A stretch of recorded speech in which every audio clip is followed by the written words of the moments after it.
Bakit kaya iba-iba ang financial situation ng mga tao? Bakit iba't iba ang budget at iba't iba ang paraan ng pamumuhay? Ang pag-aaral natin ngayon, pinamagatan natin, two women, two pockets. Dalawang magkaibang babae, dalawang magkaibang bulsa. Salamat, Panginoon, dahil kayo Diyos na marunong at ang karunungan nyo, ibinibigay nyo rin sa amin. Sa sandaling ito, humihingi kami, Panginoon, ng kaliwanagan. Maunawaan pa namin ang ibang mga anggulo ng buhay nang sa ganoon ang pinahihiram mong buhay sa amin, lalong maging makabuluhan. Turuan mo kami, Lord, to make the most of time, to give our best to you, and to enjoy the most from your creation. Right now, Father, we ask for your cleansing. Patawarin niyo po kami sa aming mga kasalanan. Punuin niyo po ang aming mga kakulangan. Buuin niyo po ang aming mga kakulangan, Panginoon, at ang aming mga pagkasira ay inyo, Panginoong, pagalingin. Patawarin niyo kami sa mga ginagawa naming mga patuloy at paulit-ulit na mga pagkakamali. At nawa, Panginoon, kasihan niyo kami ngayon ng inyong grasya. Rumunong kami nang maunawa namin ang inyong mga pamamaraan. At dahil dyan, lalo namin kayo makilala. Panginoon, kayo po maging tagapagsalita. May your words heal us, empower us, and strengthen us. We seek you, Father, in the name of Jesus, our teacher, your Son, our Lord and Savior. Amen. Two women, two pockets. Dalawang klaseng babae ang tutunghayan natin ngayon ang estilo sa pamumuhay. Pareho silang sikat at madalas na nating napag-aralan. Yung isa, yung Proverbs 31 woman. And we will be reading chapter 31, 10 to 31, or parts of it. A truly good wife is the most precious treasure a man can find. Her husband depends on her, and she never lets him down. She is good to him every day of her life. And with her own hand, she gladly makes clothes.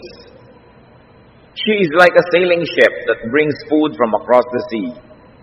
She gets up before daylight to prepare food for her family and for her servants. She knows how to buy land and how to plant a vineyard.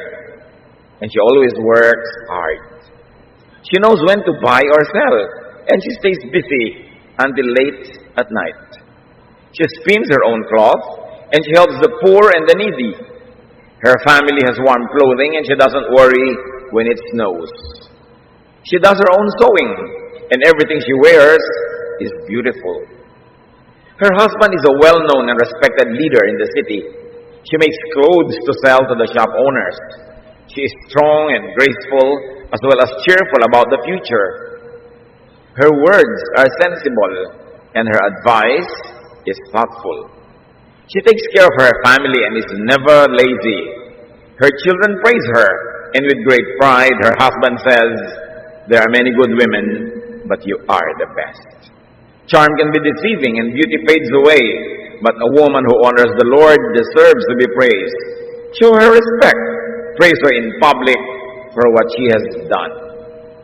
Yung tinatawag na Proverbs 31 woman, isang babaeng punong-puno ng pag-asa, masipag, marunong maghanap buhay, marunong magnegosyo, marunong maglingkod sa asawa, sa anak, pati sa kanyang mga katulong na binibigyan niya ng mga tamang sapat na pagkain, at siya ay mapagkawang gawa sa mga mahihirap. Hindi siya nakatiwangwang o nakatunganga, lagi siyang may ginagawa, pero marunong siyang mag-enjoy sa buhay. Hindi rin siya tipid ng tipid, magaganda ang kanyang mga damit, magaganda ang gamit niya sa bahay, at kahit guminaw, magyelo, hindi siya nangangamba na wala silang stock ng kakainin, o kaya giginawin ng kanyang sambahayan dahil inaayos niya ang lahat. So this is woman number one. At hindi lang pang babae ang leksyon na ito, maging lalaki man, ay mayroong mga ganitong uri ng lalaki. May ganitong uri ng mga tao. Now let's talk about this woman with a full pocket. Ang bulsa niya puno. Ang checking account niya, malaki ang balance. Ang savings account niya, maraming laman. Mga alkansya niya, puno. Pitaka niya, ang taba-taba sa dami ng lamang pera. The woman with a full pocket is financially productive. Lagi siyang gumagawa ng pera. Therefore, she is financially independent. Isang magandang leksyon para sa lahat, lalo na doon sa mga bata pa na pwede pang magsimula ng bagong style. Hindi nakaasa sa asawa ang babaeng ito. Hindi nakaasa sa anak o kanino man. Helper na, giver pa sa kanyang husband. At hindi niya dinadahilan na marami siyang gawa sa bahay, kaya hindi siya makapagnegosyo. Hindi niya dinadahilan na maraming labahin, maraming trabaho, kaya hindi na siya makapagtinda, hindi na siya makapanahi, hindi na siya makapamili ng bukid at magpatanim dito. No? Hindi niya dinadahilan ang mga responsibilidad niya bilang ina, bilang asawa, para hindi na kumita ng sarili niyang income. In other words, ang babaeng ito, bagamat mabuting babaeng asawa, mabuting ina, meron din sariling hanap buhay. Na pagsabay-sabay niya, na pagkakasya niya ang panahon. The woman with the full pocket makes money and is not needy. And she knows how to spend her earnings. Magaganda kanya mga baro, maganda ang gamit sa bahay, maraming pagkain, may mga katulong, kasi kumikita rin siya. This woman with the full pocket is not bound by constant saving and denial of personal pleasures. Kuminsan, puring-puri natin ang mga babaeng matipid. Ang mga babaeng lagi na lamang na impok ng impok, pati patak ng pati sa platito bilang, pagkatipid-tipid, hindi ginagamit ang payong dahil baka maluma, hindi ginagamit ang magagandang gamit dahil baka masira, pero hindi naman talaga kapuri-puring sobrang matipid. Hindi focus sa pagtitipid ang babaeng ito, kundi sa pagkita ng pera. Mapapagod kayo magtipid, ba't hindi na kayo magpagod na kumita? Marami pa kayong gagastusin. Nakakapagod din yan pareho. Hindi sa pagtitipid siya nakafocus, kundi sa pagtatamasa ng mga masasarap at magagandang bagay, at focus din siya sa pagkakawang gawa. At bakit niya nagagawa yon? Kasi kumikita siya. Virtue ang pagtitipid, pero mas magandang virtue ang kumita at sumobra yung pera mo para hindi mo na kailangan magtipid. Instead of always saving and cutting on expense, better make more money. Lagi mo madidinig sa mga nanay, hoy magtipid kayo, hoy magtipid kayo, hoy magtipid kayo. Ba't hindi mo madidinig sa mga nanay, hoy magtrabaho kayo, hoy magtrabaho kayo, hoy kumita kayo? May yumaman na ba sa pagtitipid? May lumuwag na ba ang buhay sa pagtitipid? Wala namang gumiginhawa sa pagtitipid. Ang pagluwag sa buhay ay nasa pagkita ng pera, hindi sa pag-iimpok. Ngayon, kung talagang wala ka ng kita, dapat ka talaga magtipid. Pero bakit wala kang kita? At yan ang akala natin, pinakamaganda ng katangian ng tao sa buhay. Yung mapag-impok at mapagtipid. Hindi yon. Yung kumikita. Yun ang magandang katangian. Na kahit hindi ka masyado mag-impok, kumikita ka naman. At kumikita ka na, nag-iimpok ka pa. Yes, that's very good. Alam nyo, tayo mga Pilipino, ang dami nating lakas na nauubos sa pagtitipid. Bakit hindi na lang natin gamitin yung lakas na yon sa pagkita ng pera? Sa paghahanap buhay, sa pagsa-sideline, sa pagtatanim, sa paglalabas, sa pananahi, sa paggagawa ng mga goods and services. Sa pagtitipid, lumiliit ang mundo mo. Sa paghahanap buhay at paggawa ng pera, lalaki ang mundo at luluwag ang buhay. Yes, magtipid. Pero mas mabuting kumilos, magtrabaho, magnegosyo, gumawa ng mas maraming pera. Ang daming nanay ang titipid, pero bakit hindi na lang kayo maghanap buhay? Para yung nauubos na lakas nyo sa katitipid, ubusin nyo sa pag-produce. This woman with a full pocket is the woman whose mind is full of money-making thoughts. Sa palagay nyo, bakit marami siyang pera? Kasi yung isip niya laging nakatuon sa paggawa ng pera. Pero hindi siya kuripot. Hindi siya maramot dahil nagkakawang gawa. Yung iba naman kasi, sobrang paggawa ng pera pero ayaw nang magbigay, ayaw nang gumastos. Napaka-balance ng woman na ito. Definitely, this woman with a full pocket is interesting. She never runs out of surprises for her husband, for her family. May bago siyang project, may bago siyang hanap buhay. Isipin niyo siya, nananahi, gumagawa ng mga bagay, nagsusupply pa sa mga tindahan. Parang nanay ni Jose Rizal. May mga patanim, pero sa kanilang silong, may tindahan pa rin siya. At matipid din siya, at mapagkawang gawa rin siya. Nagpapaaral ng mga anak. So itong babaeng ito ng Proverbs 31, her children call her blessed. Do your children wake up in the morning and call you blessed? Yung ang blessed naman ng nanay natin. Di ba? Ano kaya ang sinasabi ng mga anak nyo? Di ba? Her husband praises her. Can you imagine? Your husband praises you. Dahil talagang wala ka ng choice, kundi purihin siya. At napakahalaga, lalo sa mga kabataan pa lang, babae man o lalaki, start early to change the culture of dependence. Isa sa mga hirap ng buhay natin, ito, magtatrabaho ang mga magulang, okay, magbibigay sa mga anak, magpapaaral, pagkatapos, magre-retire na totally, at bahala na kayo sa amin mga anak, wala na kaming gagawin forever. Yung mga matatanda na nating mga magulang, na gano'n din ang ginawa nila sa magulang nila, at ngayon matanda na sila, para baguhin pa yon, itaguyod natin sila ng sobra. It's too late to change that way, pero sa mga kabataan, change that way. Gawin ninyong goal, hindi ako aasa sa mga anak ko pagtanda ko. Yun ang gawin yung goal. Ngayon, siyempre mga anak, kahit hindi aasa sa inyo, dapat matulungin pa rin kayo at naaasahan.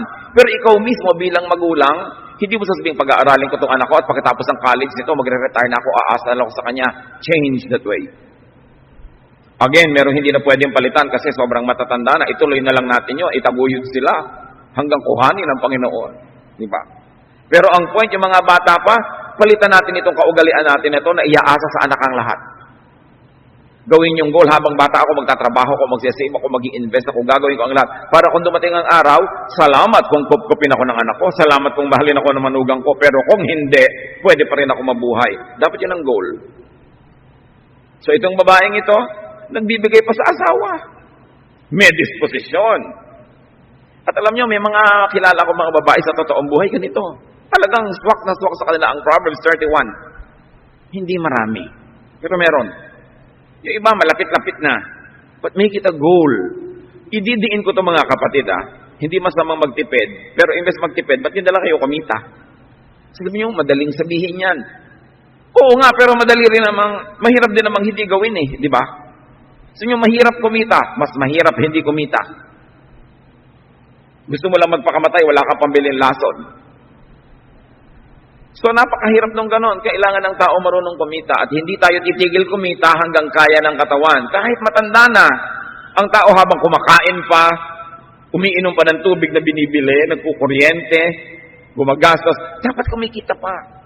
Although ididiin ko, yung generation na matatanda na ngayon, hindi na siguro dapat natin baguhin yun. Itaguyod na lang natin sila dahil yun ang ginawa rin nila sa sarili ng mga magulang.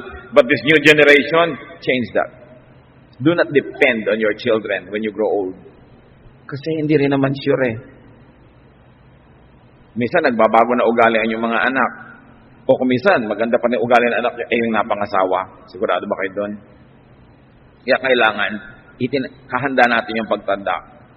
Let's take a look at another woman. A problem case. 2 Kings 4, 1-7. One day, the widow, one of the Lord's prophets, said to Elisha, "You know that before my husband died, he was a follower of yours and a worshiper of the Lord. But he owed a man some money, and now that man is on his way to take my 2 sons as his slaves. Maybe there is something I can do to help." Elisha said, "What do you have in your house?" "Sir, I have nothing but a small bottle of olive oil." Elijah told her, "Ask your neighbors for their empty jars. And after you've borrowed as many as you can, go home and shut the door behind you and your sons. Then begin filling the jars with oil and set each one aside as you fill it." The woman left. Later, when she and her sons were back inside their house, the 2 sons brought her the jars, and she began filling them. At last, she said to one of her sons, "Bring me another jar." "We don't have any more," he answered. And the oil stopped flowing from the small bottle. As she told Elijah what had happened, he said, "Sell the oil and use part of the money to pay what you owe the man. You and your sons can live on what's left." So let's take this woman with the empty pocket. Yung isang babae, namumusargat punong-puno ang bulsa sa pera. Ito naman talagang walang kalaman-laman yung bulsa niya kundi hangin. This woman is dependent on others. And so are many men. Remember, hindi lang babae pinag-uusapan. Nagkataon lang, babae yung nasa kwento. This woman is dependent on men. First, her husband, and now the boys, her sons. And now she goes to the prophet para solve ng kanyang problema. Her husband dies and she becomes nothing. She becomes hopeless. She becomes a charity case. Makinig kayo mga babae, lalo yung hindi pa katandaan na pwede pang magbago ng style dahil bata pa kayo. Huwag kayong sobrang umasa sa asawa nyo na pagka biglang kinuha ng Panginoon, para kayong natanggalan ng likod. Para kayong biglang natumba, parang nawala kayo ng spine. Huwag niyong gugulin lahat ng panahon nyo, kalalaban ng damit niya, kakaplansya ng damit niya, kaluluto ng pagkain niya, at pag bigla siyang namatay, nakatingin kayo sa ulap. Kailangan pinaghahandaan nyo ang sarili dahil nangyayari yan. At 90% of the time, nauuna ang mga lalaki. Isipin nyo, mas maraming byuda kaysa byudo. Sa bagay, kasi mga byudo nag-aasawa agad after 6 months. Kaya hindi nagiging byudo na matagal, no? Mga babae, gumising kayo. Kailangan lumikha kayo ng sarili nyong anino, sarili nyong orbit, sarili nyong hanap buhay. Hindi yung nambababae yung asawa nyo, iniuwi pa sa inyo, wala kang magawa kasi nakaasa ka lang sa kanya. Pinaglalaba mo pa si kumare ng damit niya. May mga ganyan. Nakakasulak ng dugo, pero wala kang magawa. Dahil, umaasa ka. Meron naman talagang gusto na humiwalay. Talagang hirap na sa buhay, binubugbog lahat. Hindi makahiwalay kasi walang hanap buhay. Dapat meron kayong hanap buhay. Sa inyo, mahirap namang gumawa. Ay, mahirap, pero aasa kayo. Ang dami ng ganong kaso. Ayan ngayon sa Bible, itong babaeng ito. Asawa ng propetang baon sa utang. Dadating na ngayon yung pinagkakautangan, ang kukuning bayad, yung dalawa niyang anak na lalaki, na siya ngayong aasahan niya dahil wala na yung lalaking asawa, lalaking anak naman ngayon. Mga babae, magkaroon kayo dapat sa sarili niyo mga paa, hindi kayo umaasa lang sa lalaki. Kay tatay niyo yun, kay asawa niyo yun, kay anak niyo yun. Dahil kayo likha din sa wangis ng Diyos. At ang mga babae pa naman sa Pilipinas, talagang may mga sariling buto. Kahit nung araw, meron na. This is a direct contrast to the other woman, no? Mga babae, makinig kayo, huwag tahakin ng landas na tinahak ng babaeng ito na nung nawala yung asawa, nawala na rin siya ng sariling pagkatao at anino. The woman with the empty pocket has a dependent spirit. She passes on the responsibility to others. Pumunta siya doon sa head prophet, sabi niya, prophet kasi ang husband ko, kaya mahirap lang kami. Hindi siya nakapagnegosyo. Ba't yung babaeng ito? Hindi. Ba't yung isang babae sa Proverbs 31? Pwede. Pareho lang naman nilang taga-Old Testament, ha? Nakikita niyo yung Shunammite woman? Siya rin ang may abilidad. Hindi naman ibig sabihin ng araw, yung mga babae hindi na makakapaghanap buhay. The Proverbs 31 woman is the living testimony to the possibilities. Kaya may mga innuendos. Itong paglapit ng babaeng ito doon sa head prophet, sabi niya, kayo naman ang pinuno niya, so dapat tulungan niyo kami. May mga ganong tao mahirap ako, therefore tulungan mo ako.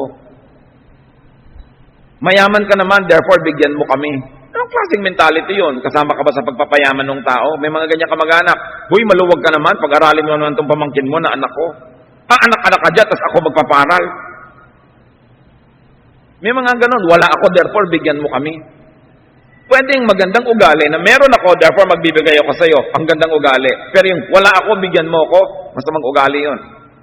Huwag ka nang uobliga ng kapwa. So this woman with the empty pocket clearly lives a life of want. Lagi siyang mahirap. Kapos na sila noong ang vocation ng husband niya ay ganon. Yung pala kapos sila, ba't wala siyang ginawa? Alam na pa niya na maliit yung income ng husband niya, ba't siya nagtsaga? Ba't wala siyang ginawa? Sa mga laging kapos, ano ang ginagawa nyo para lutasin yan? Uulitin ko, anong ginagawa nyo? Kapos kami, lagi kaming kapos. Oo nga, alam ko na. Anong ginagawa mo? Dapat may gawin ka. Hindi yung Diyos ko, sino po kayang mahihingan ko ngayon? Sino kayang mauutangan ko ngayon? Magpadala ka po ng tutulong sa amin. No, hindi yon. isipin mo, anong magagawa ko? Dahil sabi ng prophet, ano bang meron ka? Wala nga po kami. Konting langis, yun lang. Pero ano na ba naman yun? Hindi siya binigyan ng propeta ng langis. Hindi siya pinautang ng propeta. Hindi siya binigyan ng pera.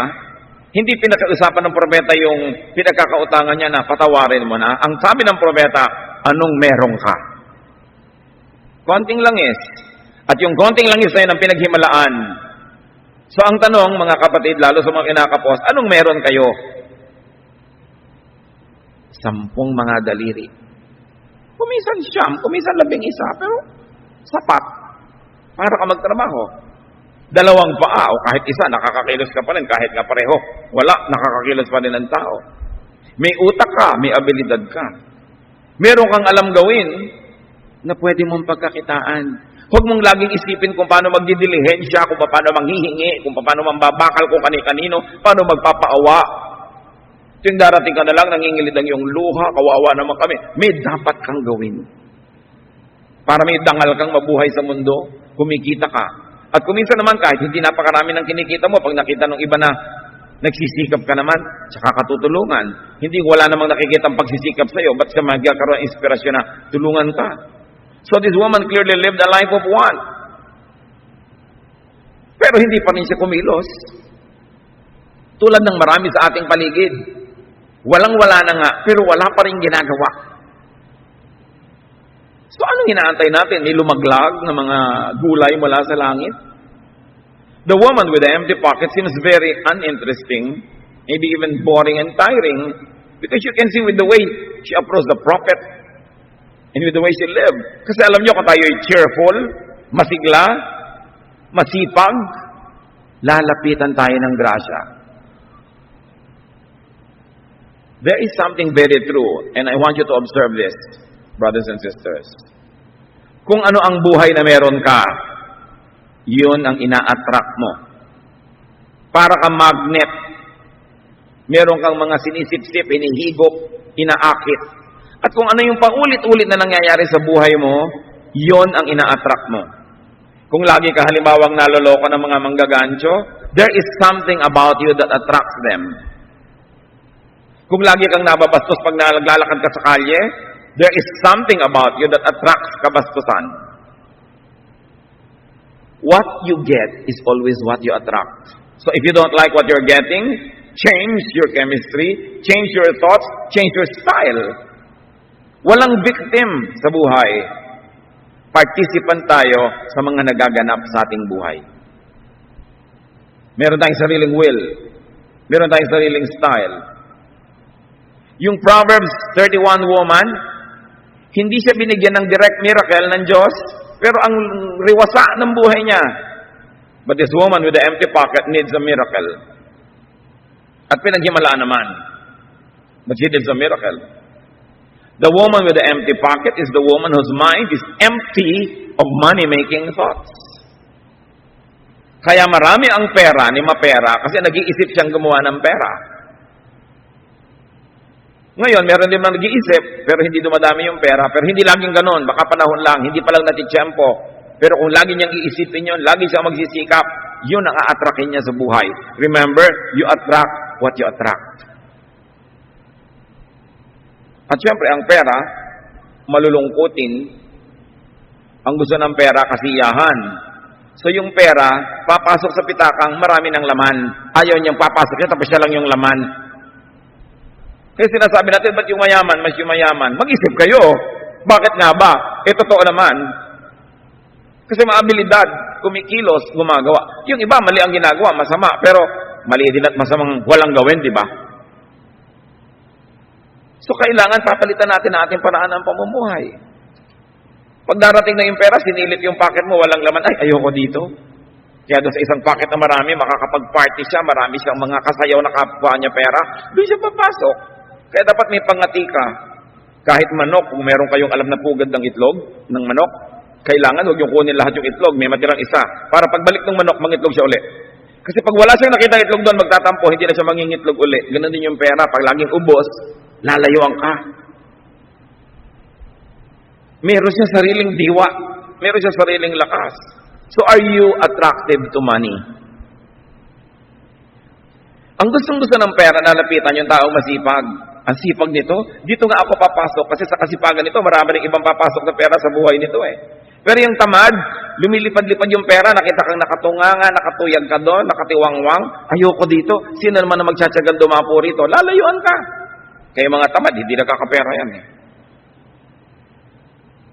Isipin nyo, may katotohanan. Kung hindi kayo pasaya sa inyong pananalapi, change the way you think, change your lifestyle, and stop depending on others. You will beg forever. At kung tipid din lang kayo ng tipid, yun ba, uulitin ko, ano naman ang napala nyo pag titipid? Lumuwag na ba kayo? Kadalasan hindi rin. Ang atupagin, create wealth. Make an income.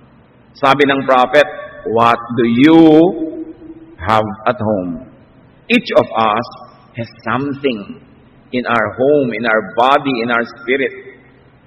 Alam nga namang pinawalan kayo ng Diyos sa mundong ibabaw na hindi niya kayo binigyan ng abilidad para mabuhay. Meron, yung iba hindi lang ginagamit. Nakaasa lang ng nakaasa sa iba. Dahil bata pa ako, o ang tanda ko na, o babae ako, tanggalin niyo sa utak niyo yung mga yan. Kung hindi rin lang kayo nakaratay sa banig na karamdaman, dapat ang tao kumikita, gumagawa ng paraan. Or, kung hindi man kayo kumikita ng cash, deserve what people give you. O ikaw, pinag-aaral ka ng kapatid mo, deserve it. Ipag-shine mo malang ng sapatos, ipagtimpla mo ng kape, mag-aral ka ng konting masahe ng paa at masahihin man yung kuya mong nagpapaaral sa'yo. Deserve what you receive. Pay back, kung hindi man with cash, with services. Pero hindi pwedeng asa ka lang ng asa, tanggap ka lang ng tanggap, kamumuhian ka ng pera at hindi ka lalapitan.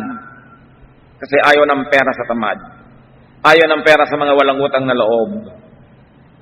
May ka mga hamanghang, sariling isip yata yung pera. So no matter your gender, which of the two women do you identify with now? Are you the woman with the full pocket? Or are you the one with the empty pocket? Are you the one always busy making money? Or are you the one always complaining and depending on others? Which would you like to be? Do not equate godliness and spirituality with disinterest in making money.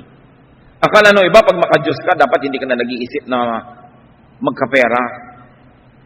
Alam nyo kung bakit dapat at gusto ng Diyos at alam ng Diyos na dapat ka mag-isip na magkapera? Because we are all being taught to give our tithes. Anong ita-tithe mo kung wala ka income?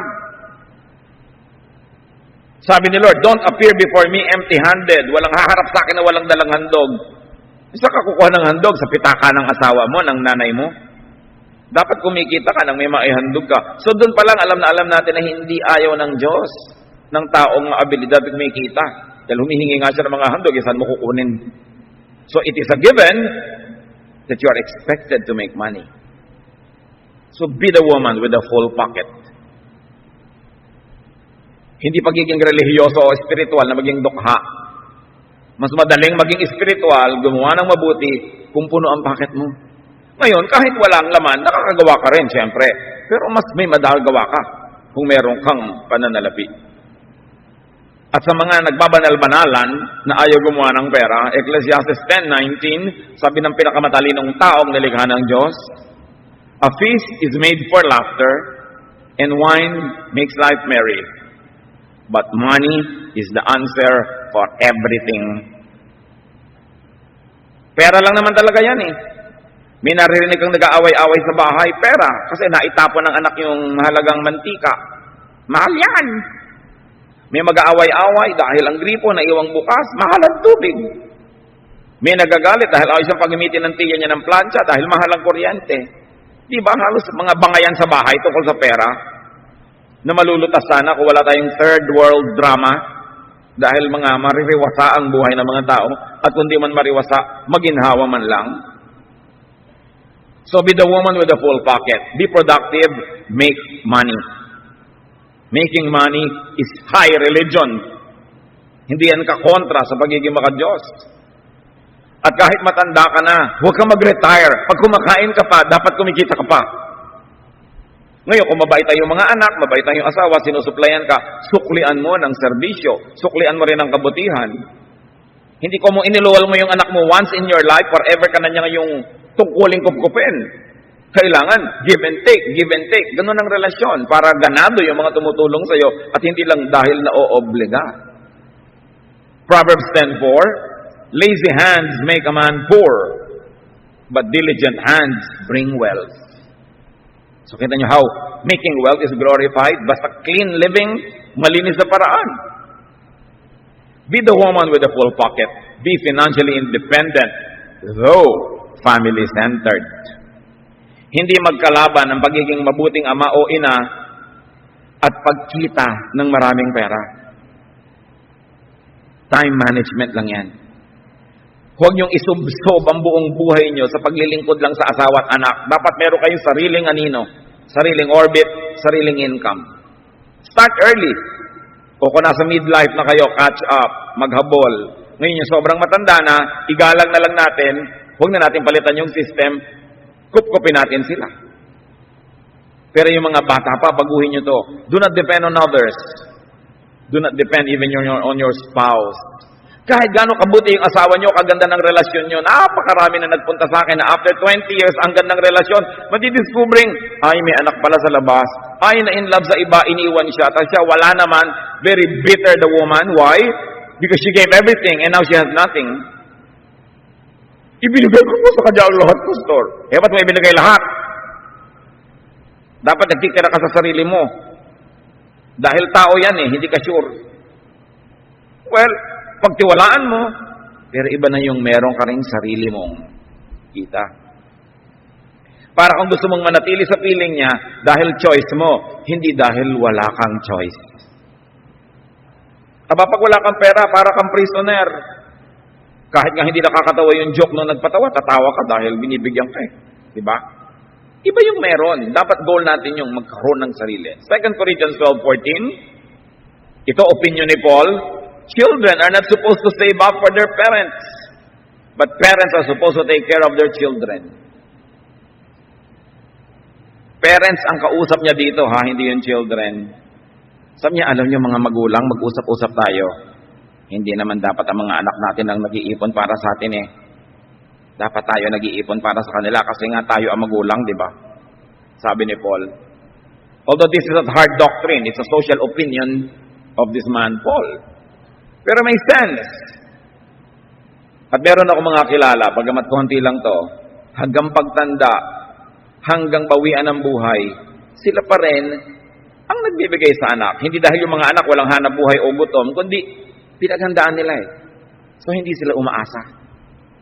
Kaya hanggang matanda sila, bossing. May say, may bosses, may anino. Kasi hindi umaasa. Kawawa naman yung mga matandang umaasa na lang sa anak. No? Kumisan, nagtsatsaga ka na lang sa sungit ng manugang mo. O ang tanda-tanda mo na, kinakabayo ka pa sa laro ng mga apo mo at hindi ka makakibo dahil makain ka. Dapat meron kang sariling anino. Napakahalaga nun. Be the woman with the full pocket. Always make money, even while you are spending. Proverbs 24:33-34, sleep a little, doze a little, fold your hands and twiddle your thumbs. Suddenly, poverty hits you and everything is gone. Konting pahinga, konting tulog, konting halukip-kip, biglang pobre ka na pala. People need money when you are young, in midlife, and when you are old. So do not forget to make money, to invest, to plant good seeds. You are your thoughts. Your thoughts make your life. If you think of making money, money will enter your pocket. You've got to think of it, and you've got to do it. Mahalaga po na sa ating pagiging mabuting anak ng Diyos, hindi tayo dependent sa iba. Dependent ka kumisan sa mga panahon na may sakit ka, o kaya nalugi ang negosyo mo, o kaya wala kang trabaho, pero dapat hindi yun matagal. Babangon ka rin at mamaya independent ka na naman at tutulong ka naman doon sa iba na dumadaan sa panandali ang hirap. Pero hindi habang panahon umaasa ka at wala kang kaplano-plano kung paano gagraduate, sa pag-asa na lang sa iba. Kailangan meron. Do not stop being fruitful. Do not plan to stop earning. Do not even plan to retire. You might say, I like to semi-retire. I like to rest more than work. Pero don't stop working because even work is therapeutic. At habang ang tao nagko-consume, it is important that we are making money. Isa yang mahalagang bahagi ng pagiging totoong espiritual at relihiyoso. Dahil napakaraming temptation at napakaraming kasalanan na pwedeng dumating sa buhay pag ang isang tao ay nagdarahop. Ama namin sa langit, tulungan niyo kaming makita ang aming kalagayan ngayon at ang dalangin namin, may mga kapatid na kapos, matagal ng kapos, lagi na lang kapos. Buksan niyo ang aming isip kung anong pwede namin gawin para baguhin ito. At ang pagbabago hindi dahil may iba kaming hihingan, may iba kaming aasahan, kundi makita namin what that little oil is that we have. Yung ibinigay mo sa amin kahit sa tingin namin konti, yun pala ang pagkaaming pinagbuti, pinagyaman, ginamit, ay paghihimalaan nyo at gagamitin yung paraan para kami guminhawa sa buhay. Salamat sa buhay ng mga kapatiran na magiginhawa na, maririwasap at mayaman. Salamat po. Salamat doon sa mga nagsisikap na nagbubunga na ang mga pagsisikap. Lord, pagbungahin niyo po yung mga itinatanim ngayon at sinisikap ng mga iba namin mga kapatid. At yung mga hindi pa nagtatanim at hindi nagsisikap, gisingin mo kami na yun ang gusto mong gawin namin, that we be productive, so that we produce, we stop depending on others, and we have surplus to give away. Pagbulay-bulayan natin itong mga kapatid sa sandali ng pananahimik, at nawa ang lahat pagginhawahin at gawin ng Panginoong mariwasa ang buhay dahil naghahanap buhay tayo.